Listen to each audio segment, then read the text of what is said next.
our defense is still our defense, which is a somewhat of a pleasant surprise. So I think, like we talked about, I thought there might be some question marks. Our defense looks really good. I think we know where his floor is, and like everybody's comfortable with his floor. It's not going to lose us football games. But where's the ceiling? He's gonna have to play his best game. He's gonna have to be playing his best ball down the stretch to lead us there when it comes time for Penn State to be in the playoffs. Yeah, that's the reality. Quarterback sneak right side, touchdown, Penn State!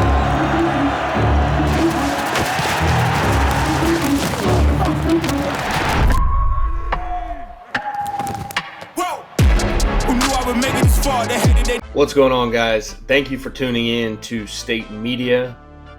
I just want to let you guys know this is all made possible because of Family Clothesline. The crew down there does a great job, super supportive, and we can't thank them enough for their partnership. Make sure when you guys are in town, check them out. Got the best gear, freshest stuff, always up to date, super creative. And again, thank you for tuning in. All right, Jay, here we are, bub. Villanova in the rear view, bye week coming up. You and I were both up again, as we always will be for the rest of the year. But it's a good win. Lit up the scoreboard, kind of did what I wanted us to do. But defense carried the load there. Explosive with turnovers, scored some points. I don't know, man. My overall feeling is that this team still looks tentative. Yeah, I'd agree. Like, they're not just letting it hang out. They look like they're playing tight. Like, games they should win by a lot. They are doing it. They're getting it done. But overall, it just looks tight. And weirdly enough, man, I think that's kind of a theme around college football. I think that's an interesting topic that we'll get into. But I want to get your take here.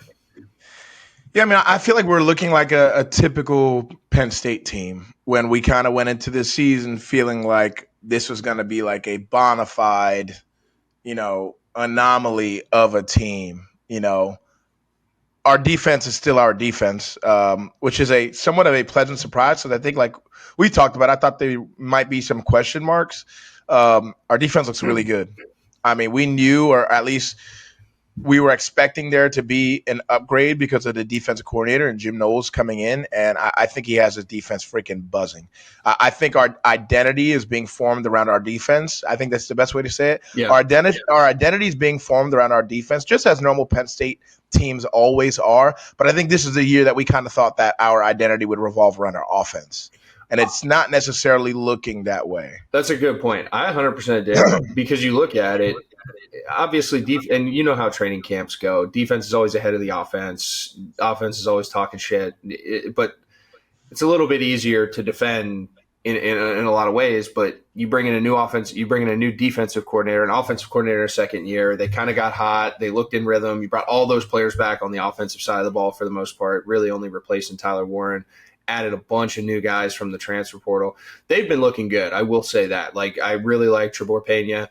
Kyron Hudson's just steady Eddie. I love that for Drew. It's a really good, reliable thing. Luke Reynolds exploding. I think he's nothing that has like jumped out because I don't think we've really schemed a bunch of stuff up for him, like game plan specific, explosive off of play action type of shots. But he's catching the football. He's making yards after the catch.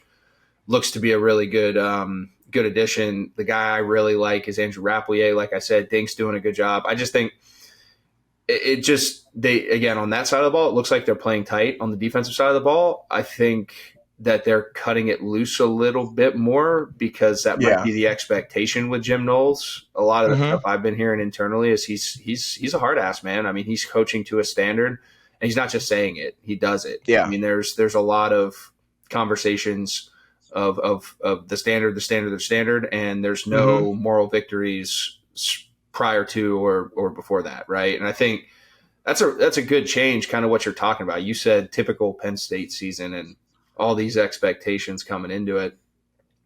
It's so hard, I think, to erase history, but you kind of have to in today's day and age. You hear a lot, and I think this will be an interesting point of conversation here, but like the league, dude, that's a week by week league. Yeah. You know what I mean? Narratives can change. Guys' jobs can be saved in a matter of 60 minutes.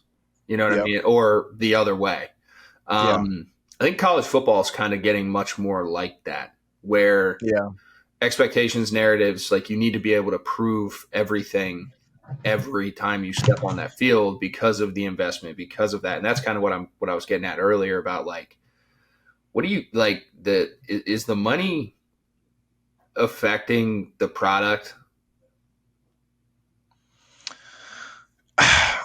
I don't know if it's that the money is affecting the product. I mean, there's definitely, we talked about this. College football is getting this like college basketball type of vibe where like, and like you said, like the NFL, like each and every single year, every single team is different. Like as of the last 5 to 10 years, like you looked at like Kentucky's basketball team, and it's like there are 2 or 3 really, really crazy 5-star freshmen go to the league like every single year, and then the next year it's just a completely new Kentucky team. They make a deep run because of talent, but because of the fact that they're not a great team from a chemistry standpoint who's been together for years, they don't go super, super far or win a natty. You know, college football is starting to look like that. It's who has the best 1-year plan, who can gel the most in the quickest amount of time and continue to grow throughout the year. And that's what it's going to be looking like, you know, from now on forward.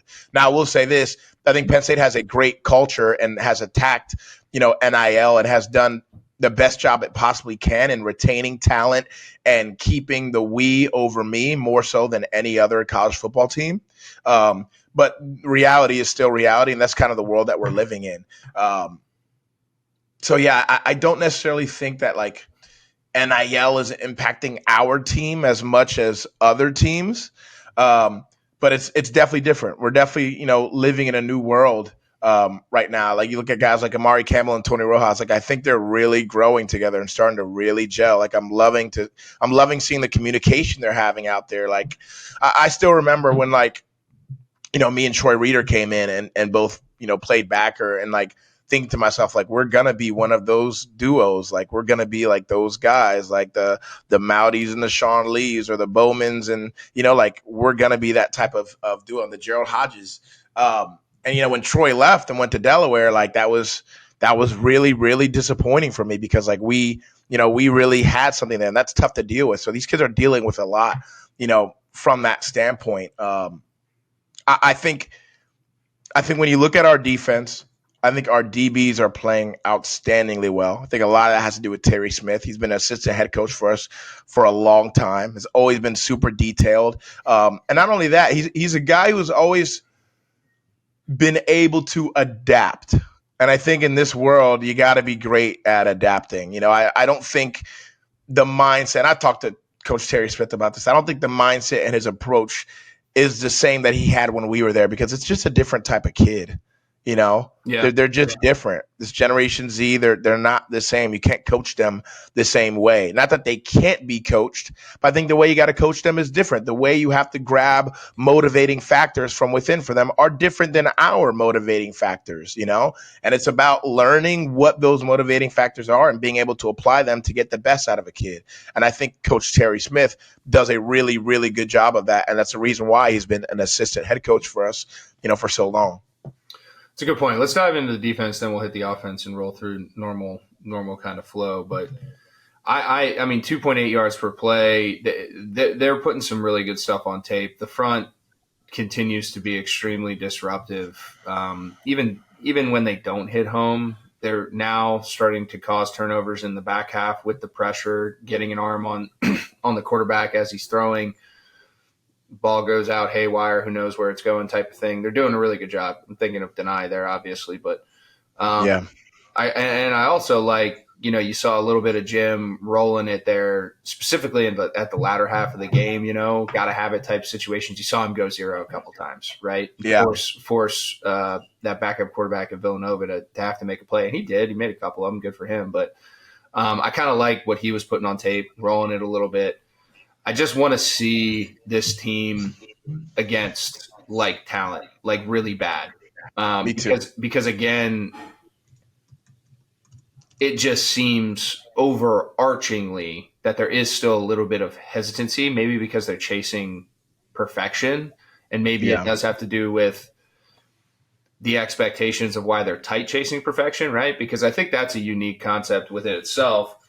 All of us chase perfection, but it's an unattainable, impossible goal. Even if you complete every football you throw, there's probably someone saved your ass, you missed a little bit here. There's all these things that go into it. So like the concept of perfection being talked about is really, really tough. And you got to be careful how you frame it with kids, because it can go one way or the other. And it's not like for malintent. It's just some people take it very, very, very, very, very seriously. And it's almost like a paralysis by analysis type of thing, where they're trying to apply it so well and they're trying to execute the game plan so well and do exactly what's on script. Even Drew's pick, he's been a guy who's checked the football down so much and he just took it for granted, right? Looked down, saw everybody sink, but that backer kind of just sat there and did a really good job and read Kaytron. And Kaytron kind of leaked up field a little bit more than he usually does on those checkdowns, leads to a pick. And it's just kind of those things where attention to detail, sloppiness, and like I said, it just seems slightly tight. But I thought the defense was much less tight than the offense. And I'm excited for those guys to get a week to really game plan. Oregon looked a little bit more human this week, only putting up like 375, 73 yards or something like that against Northwestern, and made some mistakes themselves, 34-14, whatever. But they've been putting belt to ass with everybody up into that point. So I'm excited for these guys on that side of the ball. What else did you see? Were the turnovers sticking out? Did you see anything game plan wise that got you excited that maybe we hadn't seen in the first 2 weeks? Defensively? Yeah. I mean, I think the biggest thing for me that I see with this defense is just how well our DBs are playing. Yeah. And like it very much, and there's a deep rotation too. Like there's a lot of guys that are playing. Like Elliott Washington, Davian Collins, DeJuan Lane, Zakee Wheatley. Like there's a lot of guys that are subbing in and getting time and doing well. Dixon, like these guys are ballers. I love the way they challenge. They look good, and man, they're not handsy. I remember when I was at Penn State, and like I think we had like a couple of games in a row with like some DPIs and like some defensive holding penalties.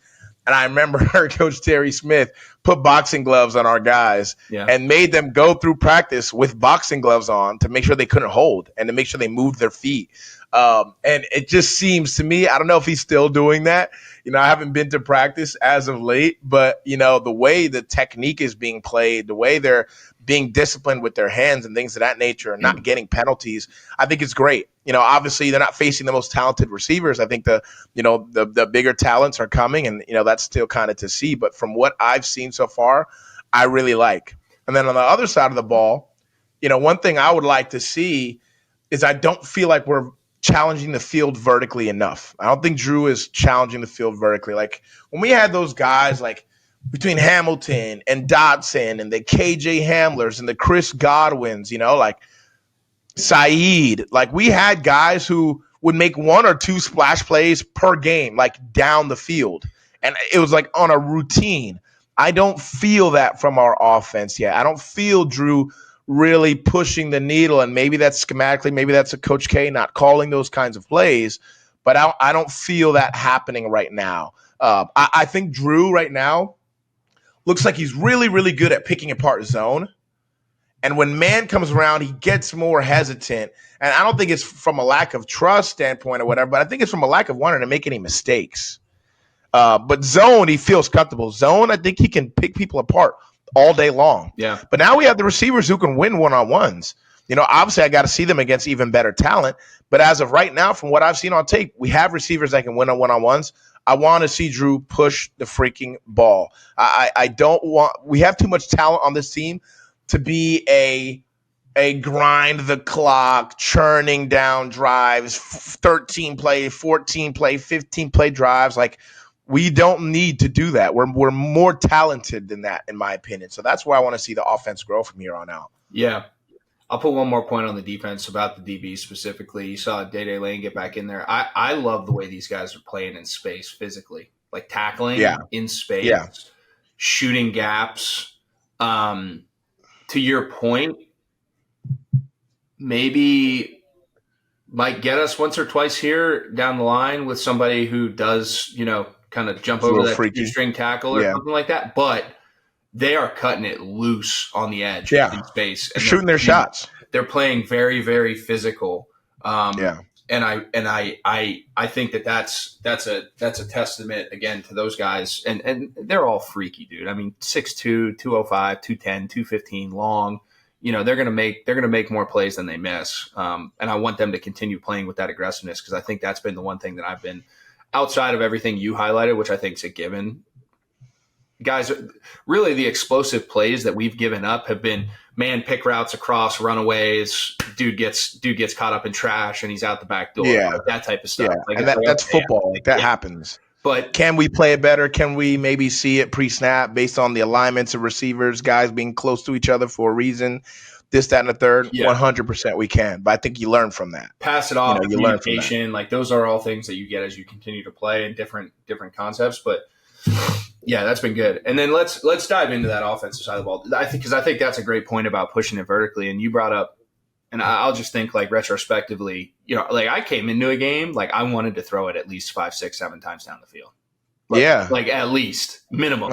You know what I mean? Like minimum, 100%. I'm giving somebody a shot, because slightly different times. We kind of needed more of those explosives because we couldn't run the ball as efficiently at that point in time, and a lot of those things. But I think if Drew wants to get to where he ultimately wants to get to, and I think if this team offensively wants to reach its potential, they're going to need to do that. And you brought up a great point about man and zone. Zone's fun. I don't know, because that was our biggest problem last year, is when people loaded the box and started challenging us one-on-one when they could. Yeah. Separation was minimal, all of these things. So I'm sitting there watching this, and I don't know if it's even simple concepts of like runaway routes, 3x1 with like Luke, running that crosser and like a seam concept, but like being able to stair step and run away and throw the ball into space, like get your guys open. I don't know if he sees that super well. I don't know if he feels it really well. To your point, I mean, the touchdown he threw, it was 4 cheat, backside safety, 3x1, was late getting over to that to Trebor coming in on the post. Great throw, great anticipation, but it was a zone concept. I mean, it was quarters. It gets a little Manny feel to it, but it was zone. That was a laser, though. It was a great throw, but and he sees those well. I mean, he threw that same ball he threw against West Virginia last year. Essentially, slightly different. It was a bang 8, against cover 3, but still sees those things really, really well. I don't know if we need to marry that with some of our RPO concepts and our outside zones, which we've been hammering. You saw a lot of those jet sweeps trying to get that stretch and then replace as that guy goes to fill the outside run support. But that's what I think has been lacking, and I do think it's kind of like top down, right? Like it's just been like, Drew, like just go out and execute, right? Throw the 6-step timing out, throw the little snag route, like stay on schedule, boom, boom, boom. But again, from having sat in those shoes, like doing the design shot plays off of play action, explosive passing game type of throws, like you can't get the feel of those in practice. It's never the same. Like training camp, yes, but even so, you're in week 3. I mean, Jay, you and I had some of the most epic shit talking sessions during training camp of all time when I was there, and like we all know, like we're a step slower, we're banged up, like it's practice. We're up for it, we're competitive, but it's not the same as when the lights come on. There's a little bit more to it. And you kind of see that all across college football. The guys that were great deep throwers. I think about DJ Lagway at Florida, guy who was one of the most efficient passers of the football, 20 yards plus down the field last year, is struggling this year. And it's not because he doesn't have guys. He's taking certain things that he shouldn't be taking. So, like, you have to get those reps when the lights are on, is the moral of the story. I think one thing you brought up that was interesting to me is, like, you talked about marrying up some of the stuff with RPOs. And I think it's just interesting to mention that, we did that last year a lot, and it worked last year. But I think another reason why it worked so much last year is because we had Bo. that RPO threat when he would come in and fill in that role was real. So if you're a defensive coordinator, you couldn't just go into the week and tell your defensive ends, hey, if they go RPO, just tackle the dive every single time, because there's going to be a decent amount of reps that Bo is going to be in quarterback, and he's pulling that every single time. Bo was really aggressive when he got in that game, which I loved about that element of our offense, but now that's gone. So if we do attack it that way, like, who's to say defensive coordinators aren't just say, okay, well, we're just going to go man on the outsides, and we're going to let Drew beat us with his legs because we're not going to have anything open. Yeah. And so that's an interesting deal there to see if that, is something we end up doing. Yeah, it's something. And I think, again, because I can relate to it, like, and Jay, like, I wasn't as fleet of foot as maybe Trace, but I also wasn't as like stoic as everyone painted me to be. You know what I mean? Right. Like, I can move. Yeah. And I think it's one of those things where you have to be committed to calling it a couple times as a coordinator. Like, you have to be, and I think Drew's the same way. He's a big kid, but he's efficient. Like, you can call certain things like that 4 or 5 a game, right? Where he's gonna take hits anyway, holding the ball in play action. Right. Like, and even if he just pulls it and gets 5 yards, that's good. Get down and go, right? Like, it keeps people honest. And as a defensive player, like, that's like, oh, like, I got to think about, like, that's something that I took to heart when I got to the league, like, scrapping to keep a job. Like, while we got you, just want to take the time here to thank Wise Markets for their support of state media and everything that we're doing here. Fantastic partnership, and without them, none of this is possible. So make sure when you guys are in town, you're checking out Wise Markets and all of their locations regionally. They support us, so we want you guys to support them. Thanks for tuning in. Appreciate your support. Yeah. When I played for the Eagles, I was like, I was here for a week. I got to go out here and move the football. I'm playing with guys who probably aren't going to be on this roster. Like, I'm going to just run. I ran for like 75 yards in like 2 quarters of a preseason game because I was just working off that. And, like, guys weren't respecting it. So, like, I'm going to do what I got to do. So I think it's kind of like with Drew, maybe being able to put that into the game plan. And maybe that's something that we're holding. Like, I don't know. And that's the hard part, like, watching this team. It just seems, again, like, tentatively top down, we're kind of like holding some things. And I just don't want it to be too late that we didn't put it on tape because we got too much into the gamesmanship of coaching. And I think even when you look at our run game, we're doing a lot of things. I mean, we're running gap scheme, we're running counter scheme, we're running inside zone, run outside zone, run sweep plays, jet sweep, toss cracks, like, there's a lot of stuff. And it's like, I go back to like the KISS method of like, dude, let's keep it simple, stupid. Like, what's our O-line really good at? They're enormous. We've talked about that. They're rotating, and even rotating to a point where, like, even in drives, right? A guy might be playing right guard for a drive, and then the next series he's playing left guard or this. So, like, there's little intricacies to that where, like, I was like, shit, dude, like, I was playing right guard all last drive, and now, like, my step may have been, like, short circuit. There, communication, even getting to the right guy. It's been cleaned up a little bit. We've been much more efficient running the football, but still, I think that there's an element to, like, let's narrow it down to what we're really, really good at. And then let's just dress it up formationally with shifts, motions, whatever. But let's get these guys, like, consistent, hat on a hat, attacking downhill, playing into what we do best. Agreed. I think there's a time for that too. And I think that that's only going to make that run game that much more of a threat, which then subsequently allows you to start building off of that from a pass game vertically. But yeah. It's just we've done so much. There hasn't been like a cut it loose moment, and like I'm not getting paid $5 million a year to be the head coach or $1.5 million to be the coordinator, but just from a player's perspective, I really feel that we kind of missed an opportunity to like put some of that stuff out there and start narrowing it down now and like forcing people to beat us rather than being too afraid to show our hand for the bigger games. Right. Agreed. I don't know. What do you think of the disparities in carries between Kaytron and Nick? Nick had 20. Kaytron only had 10 carries. I think Kaytron went 10 for about 85. Nick was like 20 for like 88 or 84, something like that. Yeah, I'd like them to see even carries, if not Kaytron have more. yeah, I understand there's a flow of a game. If a guy has a hot hand, this, that, and a third. I didn't really necessarily sense that like Nick had a hot hand or was like, breaking off really big plays. So I just thought that was interesting.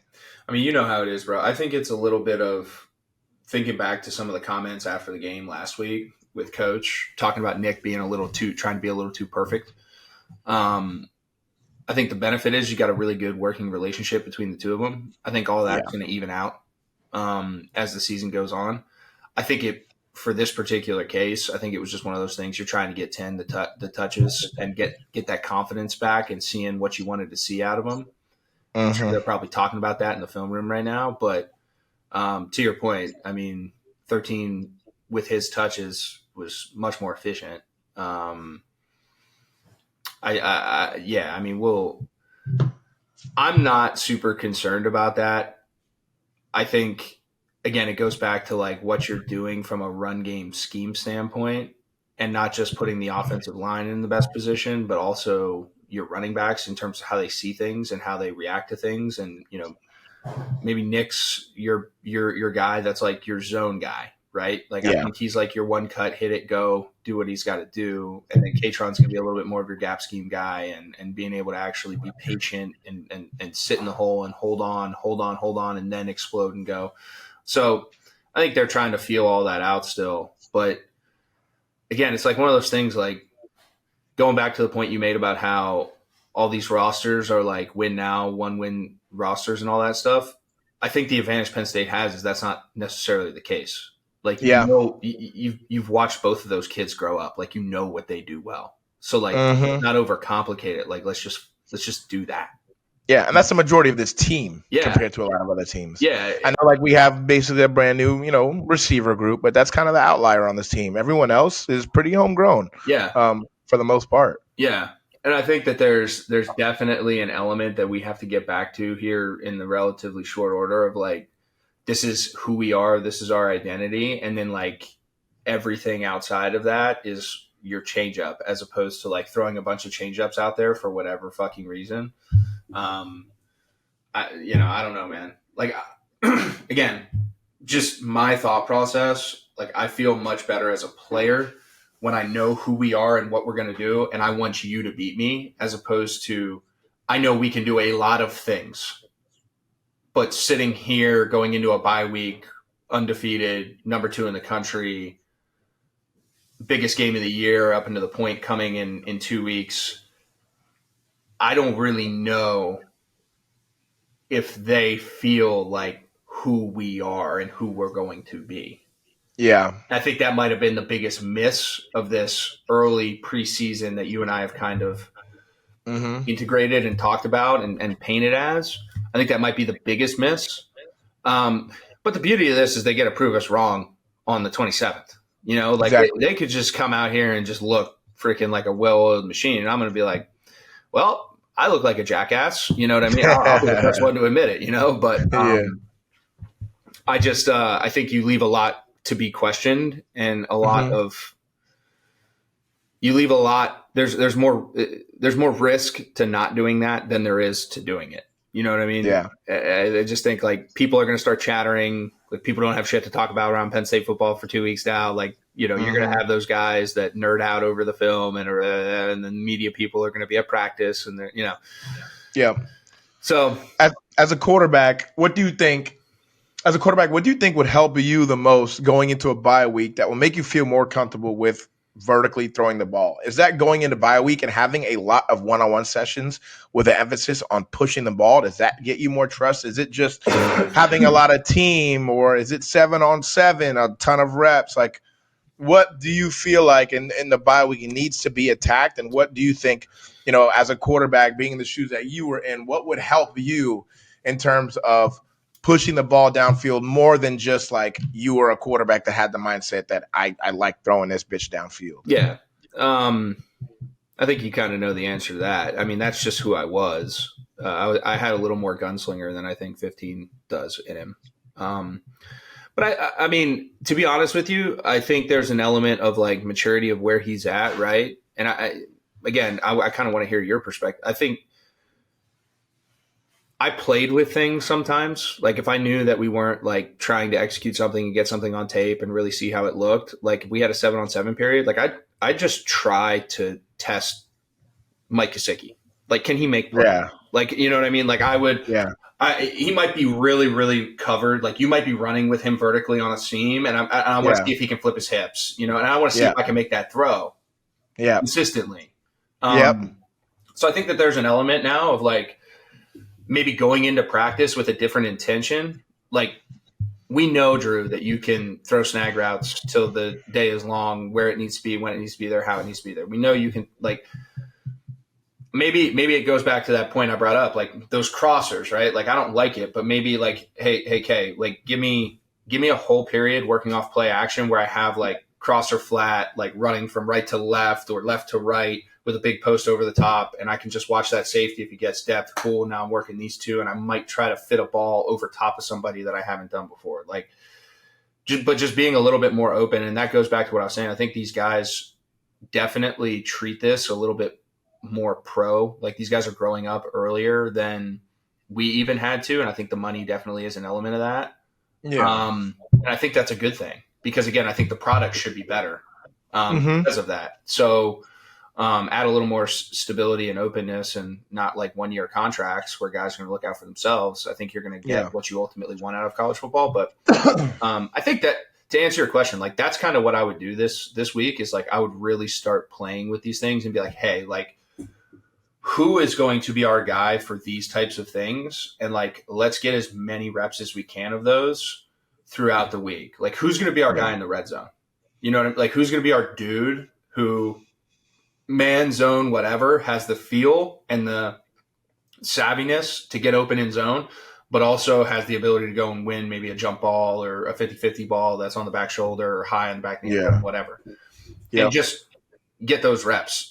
Obviously, to having done that already when the lights have been on against essentially a practice squad, which we've played up into this point. But I think with what you have in front of you, that's probably the best way to approach it. And like as a quarterback, because we haven't really seen Drew have like a really like bad game. Maybe you can argue maybe like Notre Dame last year. Like you can maybe argue that game, but like it's kind of hard because we didn't have like a plethora of receivers to, catch the football. Obviously, there were no catches that game, which wasn't, which is a big negative there.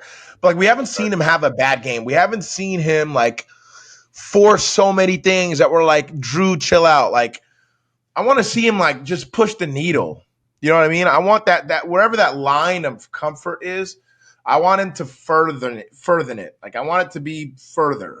You know what I'm trying to say here? I know exactly what you're trying to say, and I'll try to. Because it's deeper than just like playing safe. It's deeper than that. I just want to see more 50-50 balls. Like I want to see, okay, if we suffer or the DB makes a play on it, whatever, it happened. I want to see more of that type of risk taking. I think we know where Drew's floor is. I think we know where his floor is. I don't think we know where Drew's ceiling is. Exactly. And I think that's the scary part is cool, dude. Like we know what your floor is, but to argue like Drew's never lost us a game, for as talented as he is, I don't think Drew's won us enough games. Yeah. By being just by being Drew, like him alone. Alpha dog. I get what you're saying. You know like what I mean? his specific contribution to the team hasn't necessarily won us a lot of games. There's been too many collective efforts, not enough of him truly taking over games and being like, okay, we literally won that game because of Drew. Yeah. Like there were games that we won literally because of you. There are games that we won because of some of the efforts that Trace made. Yeah. There haven't been enough games that we've won specifically because of highlight plays that Drew made. Yeah. And I'd agree. It goes to talent level. Like if he wasn't as talented as he is, I wouldn't be putting. We wouldn't be having this conversation. I wouldn't be putting it on him, right? Yeah. But it goes to the talent level that he's shown and where that's been, right? Like I think you could argue the USC game. Yes. That might be it. Yes. And that USC game, man, he was putting up 50-50 balls. Now, granted, a lot of them were to Tyler Warren. There was a whole nother level of chemistry and trust there. But that's fine. Like, again, like where Drew is from a talent perspective, like make the next guy better. Yes. You know what I mean? Like, yep. I lost Allen after my freshman year, and I got a bunch of puppies. Deshaun became really good. Yep. Subsequently, Chris became really good. But you have to give those guys those chances, right? You have to see if they can do it. And you have to live with the result, right? Because ultimately, everything's going to be fucking your fault anyway. So, and everything's going to be, because you did great when the praise is coming. So just live with that. I think that's the biggest discrepancy there. And I thought that's a really good question. And again, I think the summation of it can be, I think we know where his floor is. And like everybody's comfortable with his floor. It's not going to lose us football games. But where's the ceiling? And when's that ceiling going to continue to be limitless? Or is it just always going to kind of be working in that margin of error? There's not a lot of outliers up here, right? Yeah. And that's sometimes like a really good thing. Like people want that really safe, steady Eddie thing, right? That's that game manager conversation and things of that nature. But we know he has the ability to truly take over games. Like he's more than a game manager, or can be. And that's the difference from great to elite. And the difference from good to great is what's your scatter plot look like here and what's this, right? Yeah. And again, experientially, like mine was far from fucking perfect. But it's experientially, like when you watch the greats, like you know where Josh Allen's floor is, but you also know where Josh Allen's ceiling is for sure. Same with Burrow, same with Pat. You could run down the line.